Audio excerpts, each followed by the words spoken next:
Memproses air soya, taufufa dan cincau dalam keadaan menjijikkan. Persekitaran tercemar sehingga sarang pembiakan tikus wujud di sebalik longgokan perkakas dapur. Saksikan serbuan Jabatan Kesihatan Negeri Selangor ke atas sebuah kilang soya sekitar Petaling Jaya yang turut disertai wartawan Arisha Khalid.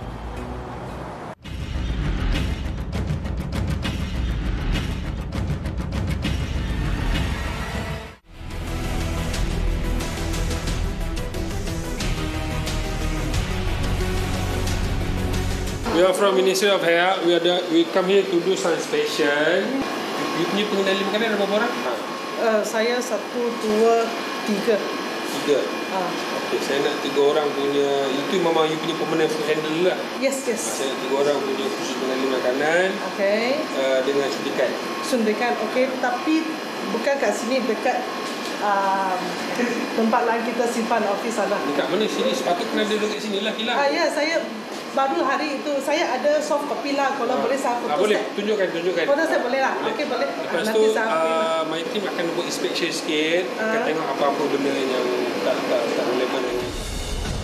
Sebuah kilang memproses soya sekitar Petaling Jaya, Selangor didapati telah menghentikan operasi 3 jam sebelum serbuan dijalankan. Sewaktu pemeriksaan, beberapa perkakas dapur serta mesin yang digunakan telah dicuci, malah lantai premis turut dibersihkan. Namun pembersihan itu ternyata hanya indah kabar daripada rupa.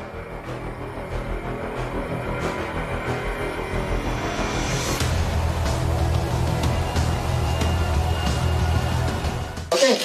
1, 2, jangan gigit. Tu.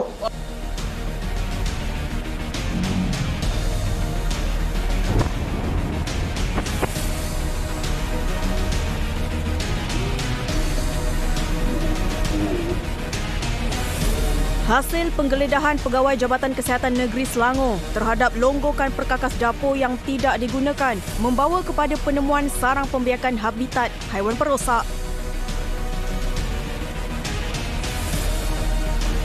Disebabkan beberapa peralatan yang tidak digunakan telah dilonggokkan di bawah tangga ini dan pemilik premis turut mendakwa tidak melakukan pemeriksaan sama sekali terhadap peralatan yang disimpan sejak kira-kira setahun yang lalu dan tindakan itu telah menjadi punca pembiakan tikus berlaku.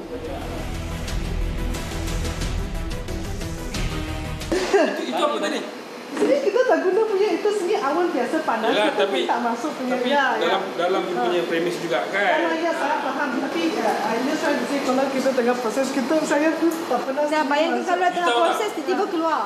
Itu kita panggil ratatouille tau. Apa tu? Ratatouille tau, itu ratatouille. Dia nak masak juga. Malam-malam you tidur dia pergi dapur dia masak.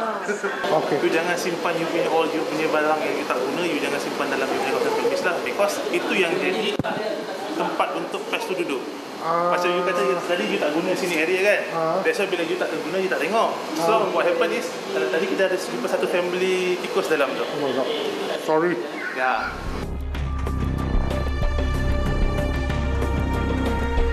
Disebabkan tempat ni tak terurus, jadi kita boleh jumpa bukti kehadiran tikus lah melalui najisnya. Boleh tengok. Ini rodent bed ni. Dia letak rodent bed. Oh, tikus saja ada jumpa. Tak jumpa. Kita bersih. Inbogress. Ya, kita bersih sangat. Kita jaga kebersihan juga. That one dan tadi itu bersih ada macam ini dan ini untuk masak lah.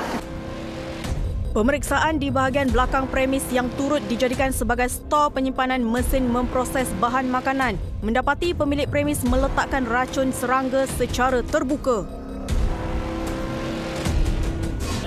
Tikus punya bed ni Kak Wi.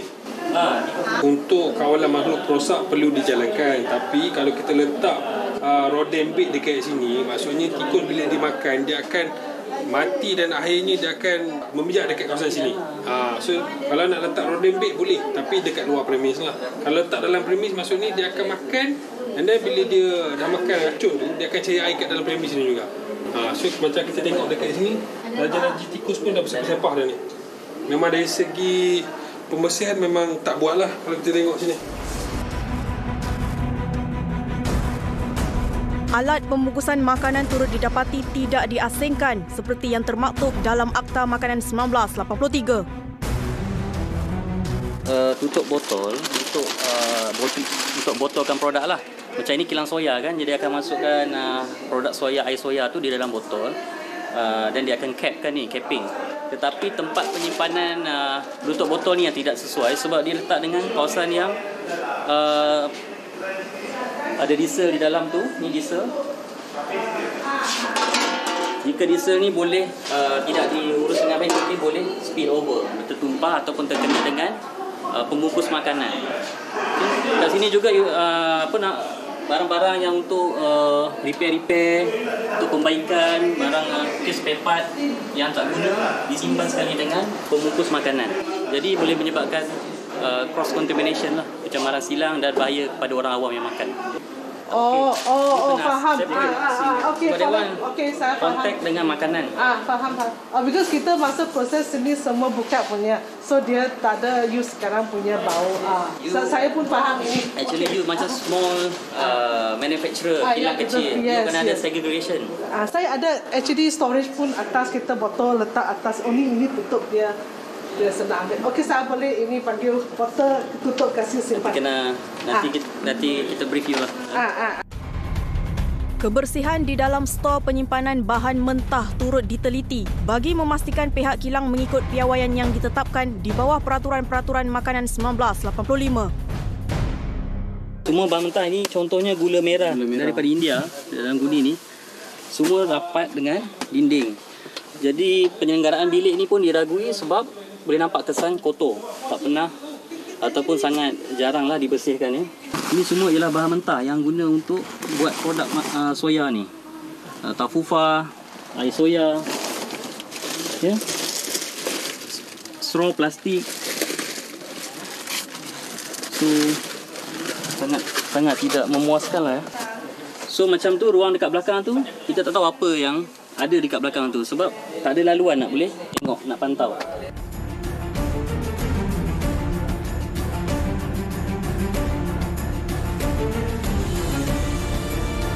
Penemuan lipas di bahagian bawah pintu berdekatan bahan soya yang terbuka jelas menunjukkan pemilik premis gagal mematuhi Undang-Undang Kebersihan Makanan. Lantai bilik stor ini turut didapati berlumut sehingga dikhawatiri boleh mengundang kehadiran bakteria terhadap makanan apabila bahan mentah tidak disimpan pada ketinggian melebihi 6 inci dari aras lantai.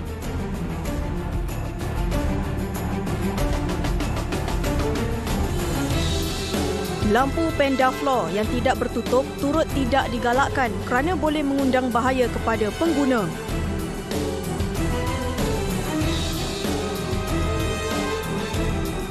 Lampu perusahaan makanan kalau nak guna lampu macam ni mesti ada cover. Sebab lampu ni you tengok apa potensi dia. Ni lampu kan? Ini tempat dia masak kan? Kalau lampu pecah, dia akan brittle, serpih. Dia akan jatuh ke dalam tempat penyediaan makanan. So kalau orang termakan kesan tercekik lah, bahayalah pada dicoking. Ekoran penemuan najis serta haiwan perosak, kilang ini diarahkan tutup selama 14 hari bagi menjalani kerja-kerja pembersihan.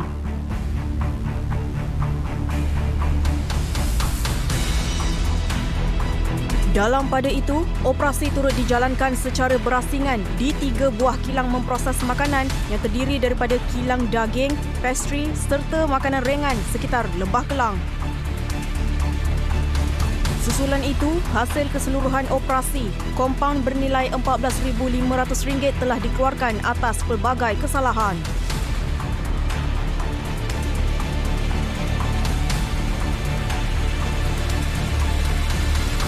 Untuk memastikan makhluk perosak tidak masuk ke dalam premis, mereka yang pertama mereka perlu menutup segala gaps atau lubang-lubang atau tempat kemasukan makhluk perosak tersebut.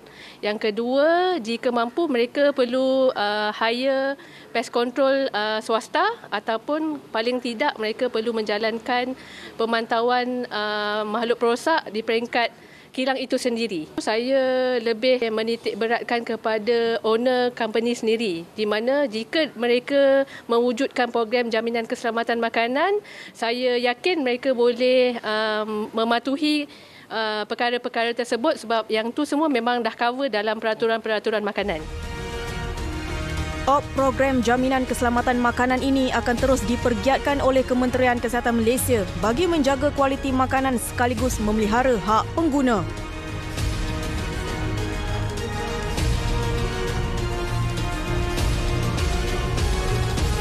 Laporan Arisha Kalim 999.